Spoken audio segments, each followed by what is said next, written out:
Facebook stranice su više dugoročni pristup. Dakle, Facebook stranica cilj nam je povezati brand sa ljudima, dakle da on dođe na Facebook, da ima svoju stranicu gdje dolaze ljudi, on skuplja fanove, ima možda 5.000, možda 10.000, možda 100.000 fanova, on komunicira s njima. Ta komunikacija će trajati jako dugo, dakle neće se danas objaviti, neće se objaviti sutra, dakle svakodnevno će se nešto objavljivati, to će ići ovaj mjesec, idući mjesec, ovu godinu, iduću godinu, zapravo mi tu bazu fanova možemo iskorištavati godinama, realno, dakle svaki taj fan dosta predstavlja jedan kapital i vi ga iskorištavate godinama. Aplikacija malo drugačijeg tipa. Dakle, aplikacija, jako je teško napraviti aplikaciju koja će trajati mjesecima i godinama. Više su te aplikacije koje su puno kratkoročnijeg vijeka, možda par tjedana, maksimalno mjesec dana.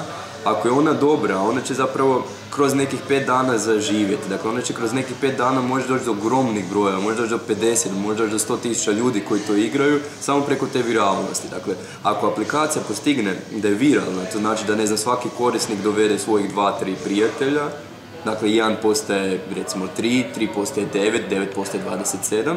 Takvom viralnošću se može postići stvarno kroz tjedan dana da dođe do ogromnih brojeva, što je odlično. Dakle, vi dobivate viralnost, dolazi do velikog broja korisnika, no ono što je nezgodno kod aplikacije je zapravo da ta zanimljivost aplikacije zapravo ljudima zna malo dosaditi. To je ista stvar, to je igrica.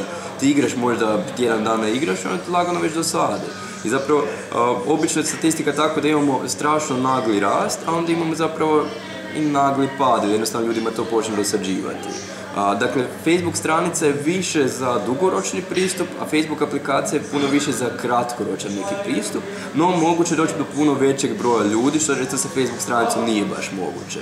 Ono što mi isto definitivno preporučujemo da kad kreće Facebook stranica, krene i aplikacija, zapravo da se jedno nadopunjuje drugo. Dakle, aplikacija može doći do velikog broja ljudi, može ispromovirati Facebook stranicu, a onda sa Facebook stranicom komuniciramo na duge staze.